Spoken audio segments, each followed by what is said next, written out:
तो कैसे हो आप सभी लोग। तो आ चुके हैं भाई एक नए वीडियो के साथ, एक नए ब्लॉग के साथ। तो आज मैं आप सभी को बताने वाला हूँ कि is it worth buying Pulsar NS400Z। क्या पल्सर NS400Z में पैसे डालना वर्थ इट है या फिर वर्थ नहीं है। तो बात करते हैं इसी बारे में, ठीक है। तो देखो जैसा आप देख पा रहे हो अभी मेरे चैन वैन वगैरह में कर रहा था। इट्स ऑल द रेजिड्यूज, थोड़ी गंदगी वगैरह क्लीनर वगैरह से निकल के मैंने क्लीन नहीं करी, कल रात ऐसे ही निकाल के बस साफ करके खड़ी कर दी मैंने भाई। और शूज इसलिए नहीं पहन रही क्योंकि मेरे आगे टो में लग गई है, दिक्कत हो गई है मेरे को। मतलब ये पता नहीं क्या है इसमें, थोड़ा सा गल सा गया है, कुछ दिक्कत हो गई है इसमें, है ना। तो बात करते हैं बाइक के बारे में। तो पल्सर NS400Z आती है at price point of 2,38,000 rupees on road. तो क्या ये इस प्राइस पॉइंट पे वर्थ इट है? तो उसका सीधा सीधा आंसर है बिल्कुल। और इसका राइड रिव्यू करते हैं। चलो चलते हैं एक बार अपनी पल्सर NS400Z को एक कोल्ड स्टार्ट देते हैं चेरी को।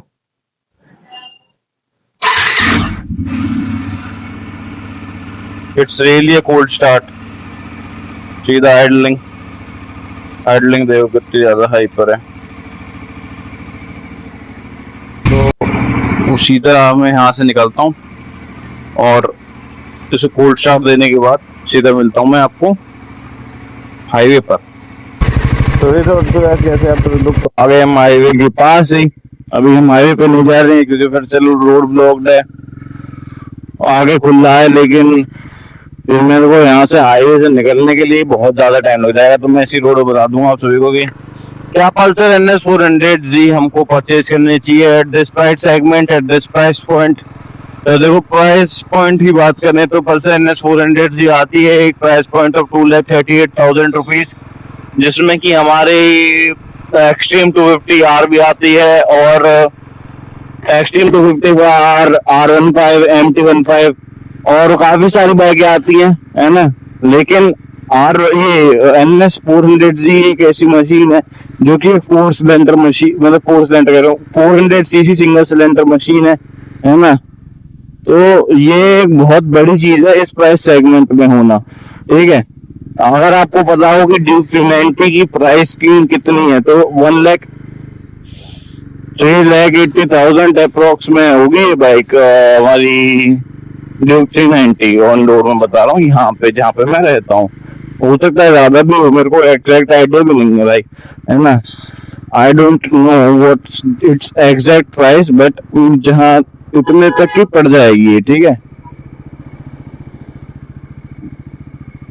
अगर आप पूरा पता करो कि कितने तक की पड़ जाती है तो 3,80,000 से अप्रोक्स की पड़ जाएगी पल्सर NS400Z, मतलब ड्यूक 390, ठीक है। अब ड्यूक 390 और इस बाइक के कंपैरिजन सीधा स्ट्रेट अहेड है ना, क्योंकि एज यू ऑल नो वो भी एक 400cc 399.73 और ये है 373.73 cc। अब मेरे को पता नहीं 399cc की है, पर वो पूरा exact I don't know what it is, है ना। 399 पॉइंट कुछ सीसी की है वो।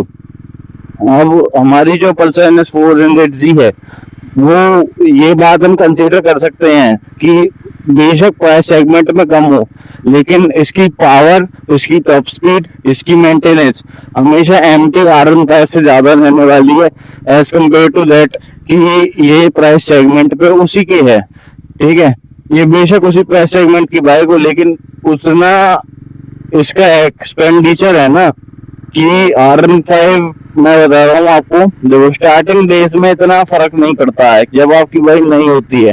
स्टार्टिंग डेज में कैसे फर्क नहीं पड़ता है? स्टार्टिंग डेज में ऐसे फर्क नहीं पड़ता है कि स्टार्टिंग डेज में आपकी बाइक की सर्विस वगैरह फ्री रहती है, ठीक है ना, as compared to that of paid times. तो जैसे ही आपकी सर्विस वगैरह फ्री होनी बंद हो जाएगी उसके बाद मेन चीज का फर्क पड़ेगा। तो साइड में लगाता हूँ तब अच्छे से समझाता हूँ, क्योंकि ऐसे चलाते चलाते तो मैं खुद एक आध दो बातें भूल जाऊंगा, है ना। जब कुछ टॉपिक्स बताना हो ना तो उसके लिए शांति से साइड में लगा दो। तो देखो बात करते हैं पल्सर NS400Z। अब जो हमारी पल्सर NS400Z है ना, ये बाइक मतलब एक लेजेंडरी बाइक बनने वाली है और लेजेंडरी बाइक ही बनेगी, क्योंकि देखो इस प्राइस सेगमेंट में ये बाइक टच कर देती है एट टॉप स्पीड ऑफ 180, है ना। तो 180 बहुत बड़ी चीज हो जाती है। पल्सर NS 400G एक जो 400 सीसी की बाइक है और 2,38,000 मतलब 2.5 लाख के भी नीचे आती है, वो बाइक ऐसी कि 180 भी टच कर दे, तो ये तो बहुत बड़ी बात है एक इंडियन बाइकिंग कम्युनिटी के लिए। क्योंकि आप सभी को पता ही होगा इंडिया में क्या क्रेज चलता है बाइकों का कि जिसकी ज्यादा महंगी उसकी ज्यादा बढ़िया, ठीक है। Quality doesn't matter, price matters. समझ रहे हो ना बात को? ये बात बेशक काफी सारे लोग निग्लेक्ट भी कर सकते हैं कि भाई ऐसा नहीं होता, लेकिन भाई ऐसा ही होता है।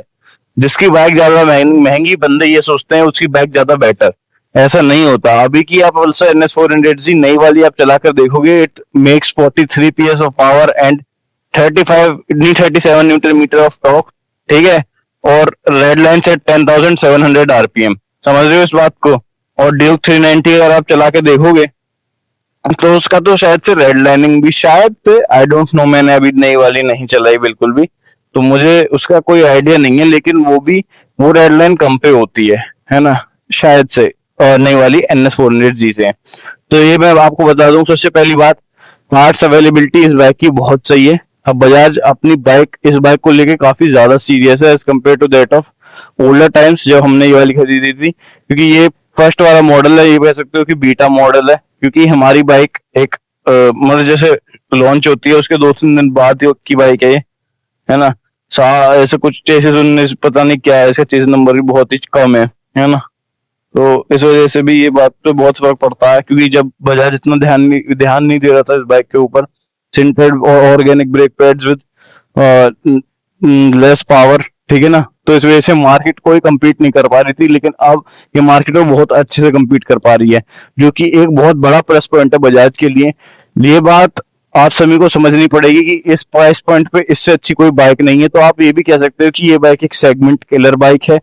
तो मैं मानता हूं कि आपको ये बाइक बिल्कुल कंसीडर करनी चाहिए अगर आप 2,38,000 रुपए खर्च करना चाहते हो और ऐसी बाइक लेना चाहते हो जो कि आपको पावर भी फील कराए।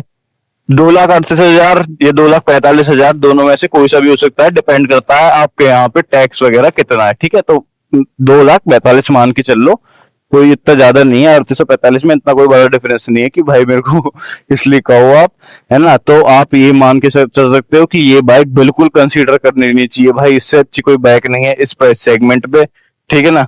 और इस बाइक में मतलब ये मान के चलो कि तुम पैसे बस थोड़ा मेंटेनेंस का खर्चा आता है, बाकी तो ऐसा कोई खर्चा नहीं आया इसमें, है ना। मेंटेनेंस तुम्हें पता ही है क्योंकि ये एक हाई कंप्रेशन इंजन वाली बाइक है, 373.27 सीसी वाली, तो थोड़े टाइम में मेंटेनेंस मांगेगी।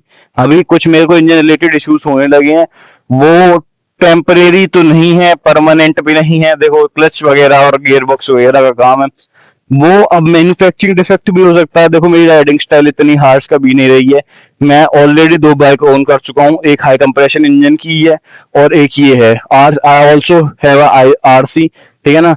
तो बात ऐसी, लेकिन वो मैं मतलब चला के सेल कर दी थी क्योंकि उससे पीछे बैठने में दिक्कत होती थी घर वालों को भी, और वैसे भी मैं कुछ चलाया नहीं जाता था वो, तो मैंने वो चला के भेज दिया। वो कम सीसी भी थी, है ना, तो मैंने फिर ये ले ली। और फिर क्या है कि ये बाइक आप बिल्कुल कंसीडर करो इस प्राइस सेगमेंट में अगर आप थोड़ा मेंटेनेंस देख सको। और बाकी तो एक बार खरीदने के बाद ऐसा कोई दिक्कत नहीं आती है। बाकी बजाज की वो भी पार्ट्स वगैरह की अवेलेबिलिटी भी बहुत सही है, ठीक है ना। समझ रहे हो उस बात को कि बाइक के पार्ट्स वगैरह की अवेलेबिलिटी बहुत सही है, तो बाइक एकदम बढ़िया चलेगी, कोई दिक्कत नहीं आती है ऐसे। आज इस वीडियो को यहीं करते हैं end. Do subscribe to my YouTube channel और ऐसे प्यार बनाए रखो कि following on me on Instagram, और खूब मदद करो, भाई को सपोर्ट करो ताकि भाई आपके लिए ऐसे अच्छे अच्छे कंटेंट लाते रहे। Thank you so much guys.